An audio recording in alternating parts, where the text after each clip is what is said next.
We were talking about how the street photographer phenomenon is absolutely peaking. You know, this morning watching the hysteria of all these people, like all these people swarming. I just thought someone's going to get run over, someone's going to get trampled. It's this funny thing. Did these people crave to be part of this phenomenon? Is there some kind of use for the material that they're creating? Is there something I don't know that's going on?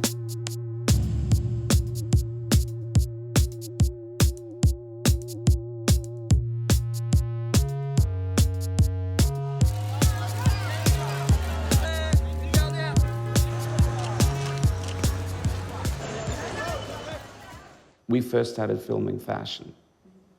Just first started going backstage in 1989. And there would be, you know, maybe 3 crews backstage at a fashion show. And then the supermodel thing happened. And suddenly there were 300 crews backstage. A girl's gotta do what a girl's gotta do. Wearing clothes, really. We don't like wearing clothes, no, that's a joke.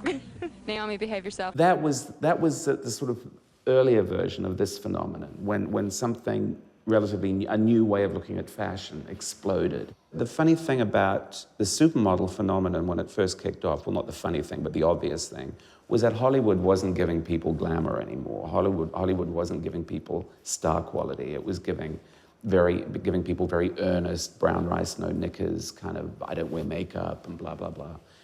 You know, people love glamour, and especially when there's hard times, people seem to gravitate towards glamour. I guess because it's part of escape. You know, if you think about traditionally through the way the movie industry had these kind of moments of these unearthly stars were always coincided with an economic depression. And I think that's what happened in the early 90s because there was a recession. And fashion offered this incredible escape. And, you know, Linda Evangelista was like this goddess. And I think times are hard again, but the escape route is not you being taken somewhere where you'd never get to go. It's you kind of being involved now. Everyone is involved.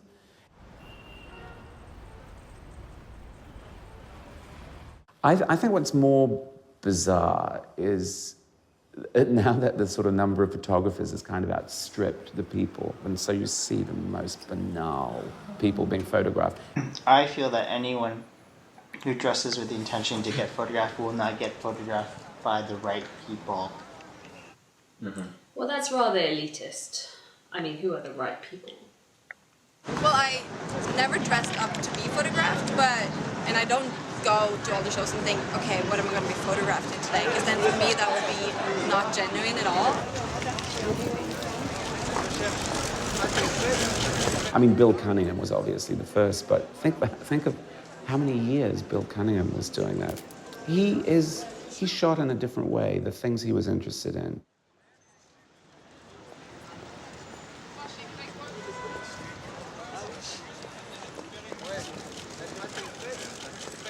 Tommy, he's an incredibly good photographer, incredibly good at capturing the essence of something.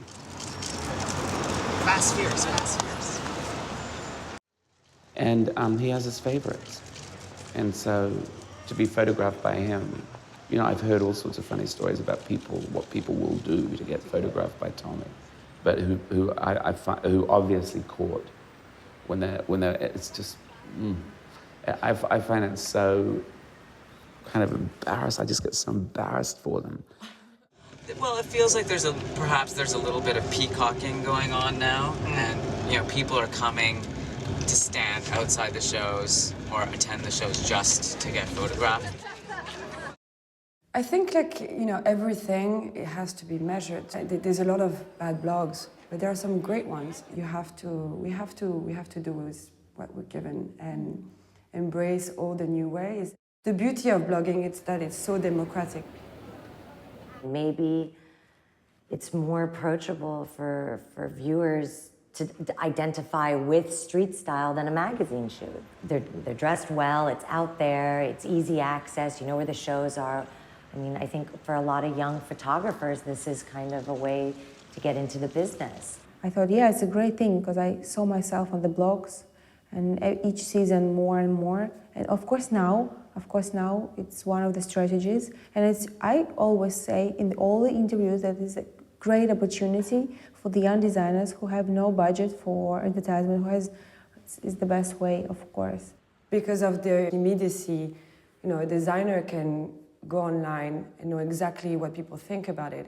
For us, it's really important for us to see the clothes that we're showing. You usually just see on a runway, on a model, in real life, to see it on a person, to see them wearing it kind of in their own way, in their own personal style. Has always been really kind of personally satisfying for us. It's just really interesting for us when we design something. We kind of think about it as like a look usually. I mean, it keeps on increasing. It becomes like sometimes absurd numbers of bloggers outside the shows. You wonder, like how much information they can get of the exact same pictures of the same people all over again every season. But it's a side of the industry that is increasingly growing, and they bring something to the table, the bloggers. And then the other hilarious thing is bloggers taking photos of each other, which I find endlessly amusing. Every other season I'm normally quite obliging because I guess I know what it's like on the other side and what they're trying to do. So I started looking at the photos that I had taken in 2007 and 2008, and almost brought a tear to my eye seeing the Tuileries just absolutely empty. Brought back a time when I could just sort of walk up to anybody, Anna Delarusso or Corinne or Emmanuelle, Kate, and just say hi, how's it going? Build a rapport with the people I was photographing, and now it's become like trench warfare. Problem is there are so many photographers right now. They never say where they're from or what they're doing it for, and you don't recognize them, and they also ask you at the most inconvenient of times. I found it charming, and I thought for so many different kinds of people to be so enthusiastic about fashion, to have this level, this energy, this kind of enthusiasm that's good for the industry. This season, I just thought, oh, enough. I've thought about this a lot, why this is the way it is now. Well, it's part of reality TV. It's part of no secrets about anything anymore because of Facebook and stuff like that. It's a world where everything is just on display the whole time. Everybody has a blog, everybody has a Facebook site, everybody, this, that, the other thing. You can be part of the dialogue, you're part of the process. I think in a funny way it's empowering, but it's empowering in the way that reality TV has been empowering, that it elevates, it makes monsters. It doesn't make gods, it makes monsters. It's coarsened, but that's always the process, isn't it, with everything? I mean, you can't think of any leap forward that at some will leap forward, but that wasn't at some point, didn't at some point become a kind of parody of itself. But then what happens next? Please. What do you think here? Thank you. How are you? I see you broke out. One more time. Please, look at me, please. Please. One more. Thank you.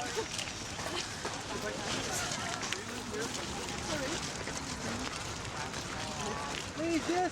Please, look at me. Front of you. Yes, thank you. Please. What do you think here?